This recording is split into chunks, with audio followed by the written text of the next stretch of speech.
Assalamualaikum warahmatullahi wabarakatuh. Yang saya hormati Ibu Dwi Susanti selaku dosen pengampu presentasi IBN pada hari ini dan teman-teman yang saya banggakan. Kami dari kelompok 7 ingin mempresentasikan hasil diskusi kelompok kami mengenai analisis jurnal manajemen dan alur kerja pada masa pandemi. Baik, langsung saja kita mulai.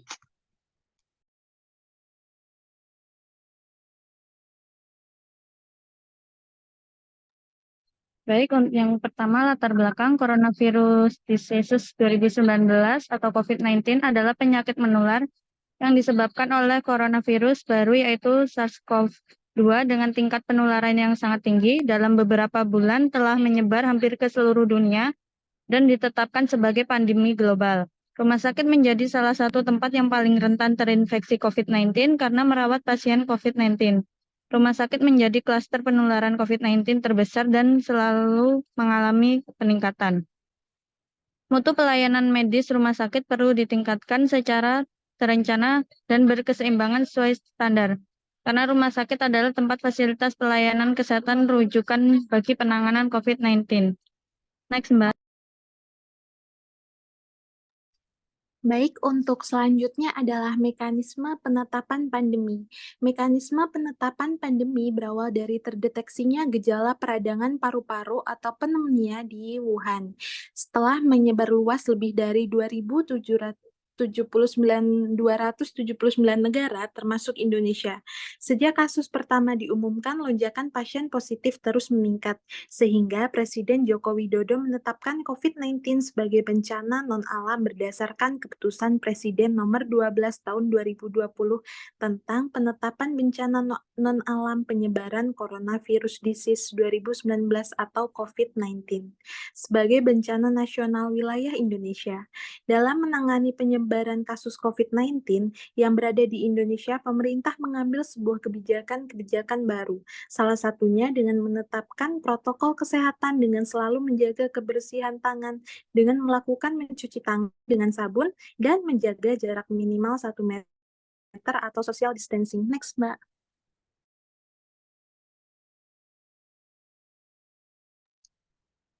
Faktor yang mempengaruhi penetapan pandemi yang pertama penularan virus yang cepat, kurangnya kesadaran dan kepatuhan protokol kesehatan, variabilitas genetik virus, kapasitas sistem kesehatan yang terbatas, dan tingkat vaksinasi yang rendah.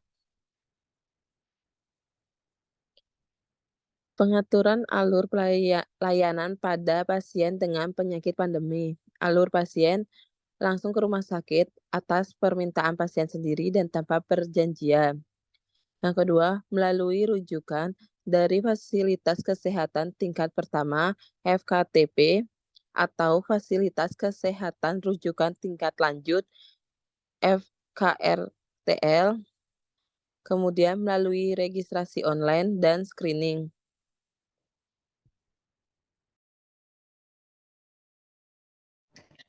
Selanjutnya, pembagian zona risiko penularan infeksi menular. Yang pertama, zona COVID-19.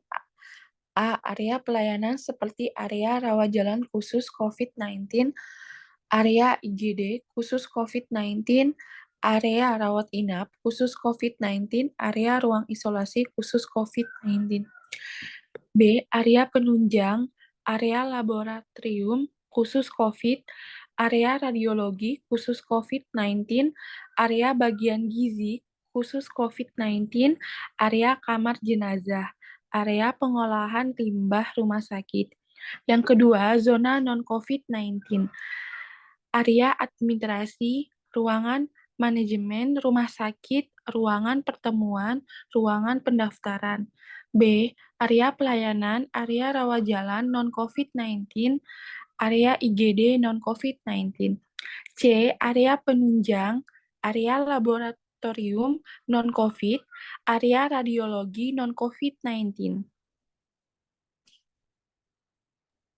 Baik, kemudian itu ada penerapan PPI dalam masa adaptasi kebiasaan baru. Yang pertama itu adalah menggunakan alat pelindung diri berupa masker yang menutupi hidung dan mulut hingga dahi. jika harus keluar rumah atau berinteraksi dengan orang lain. Kemudian dan membersihkan tangan secara teratur dengan cuci tangan pakai sabun dengan air mengalir atau menggunakan cairan antiseptik berbasis alkohol dan hand sanitizer.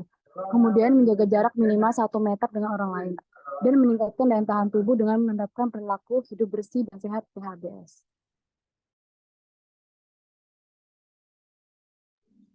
Baik, selanjutnya mengenai hasil analisis jurnal.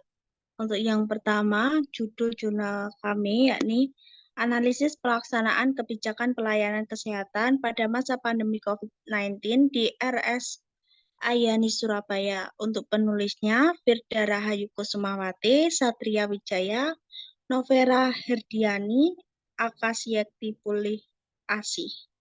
Untuk yang ketiga, mengenai korespondensi jurnal kami, yakni jenis penelitian yang digunakan adalah penelitian kualitatif dengan pendekatan deskriptif. Penelitian ini dilaksanakan pada bulan Mei 2022 sampai Juni 2022 di RS Islam Ayani Surabaya setelah mendapat persetujuan etik dan dari Komite Etik Penelitian atau KEP RS Islam Surabaya Ayani dengan nomor 018-EC.KEP.RSIY.04.22. Variabel yang diteliti adalah kebijakan WHO Rapid Hospital Red Lines Checklist for COVID-19.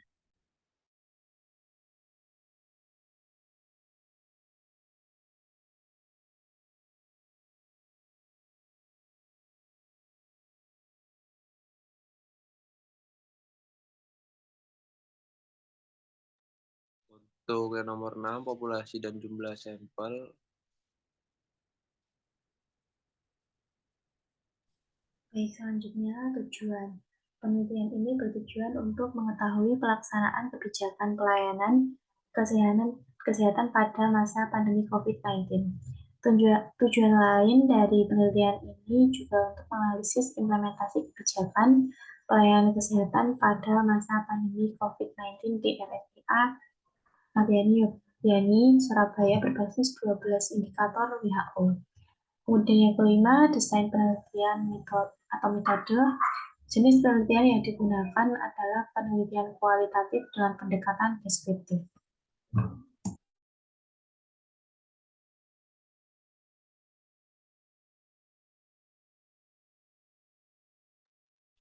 Untuk yang keenam, populasi dan jumlah sampel. Untuk populasi dalam penelitiannya adalah petugas yang bertanggung jawab sebagai pelaksana kebijakan pelayanan kesehatan yang terdiri dari petugas pelayanan medis dan mutu, petugas penunjang dan PBI, petugas SDM dan humas, petugas keperawatan, petugas KRS dan petugas Satgas COVID-19, sehingga didapatkan total seluruh partisipan penelitian sebanyak 6 orang. Sampel dalam penelitian ini berjumlah 6 orang yang terdiri dari petugas penanggung jawab sebagai pelaksana kebijakan pelayanan kesehatan yang terdiri dari petugas pelayanan medis, mutu, petugas penunjang dan PPI, petugas SDM dan humas, petugas keperawatan, petugas K3RS, dan petugas Satgas COVID-19. Untuk yang ketujuh, instrumen yang digunakan dalam penelitian ini berupa pedoman wawancara mendalam in-depth interview.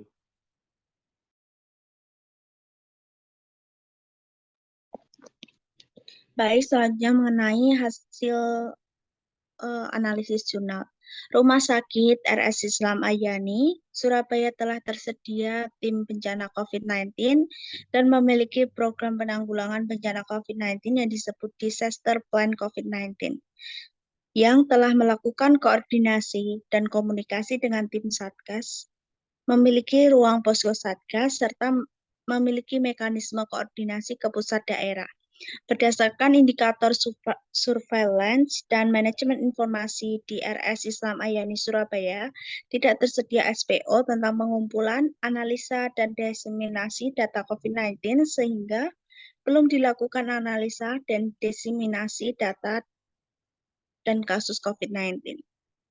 Pada hasil wawancara, indikator komunikasi resiko dan keterlibatan masyarakat yang belum tersedia di RS Islam Ayani Surabaya yaitu belum tersedianya SPO WHO Komunikasi Risiko COVID-19 tentang pencegahan dan pengendalian infeksi PPI, data karyawan rumah sakit telah diperbarui setiap bulan, melakukan sosialisasi tentang penggunaan APD, menghitung kapasitas SDM dan kebutuhan tenaga medis atau non-medis setiap tahun, memiliki SK pengaturan dan penugasan staf, serta dapat panduan protokol kesehatan bagi staf.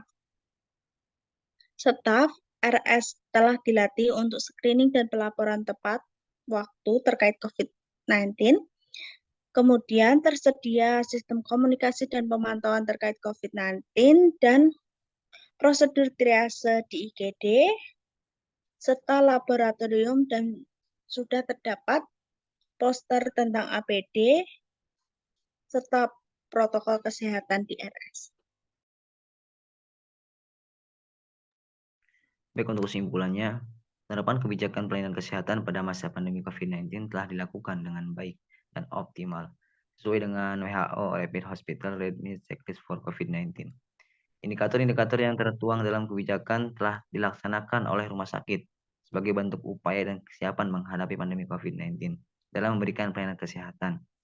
Dapat disimpulkan bahwa implementasi WHO Rapid Hospital Readiness Checklist for COVID-19 telah dilakukan di rumah sakit, namun masih belum dilakukan sepenuhnya sehingga diperlukan masukan dan rekomendasi untuk perbaikan pelaksanaannya. Baik, sekian presentasi dari kelompok kami, kurang lebihnya mohon dimaafkan. Jika ada yang ingin ditanyakan dari kelompok lain, silakan bisa menulis di kolom komentar. Terima kasih.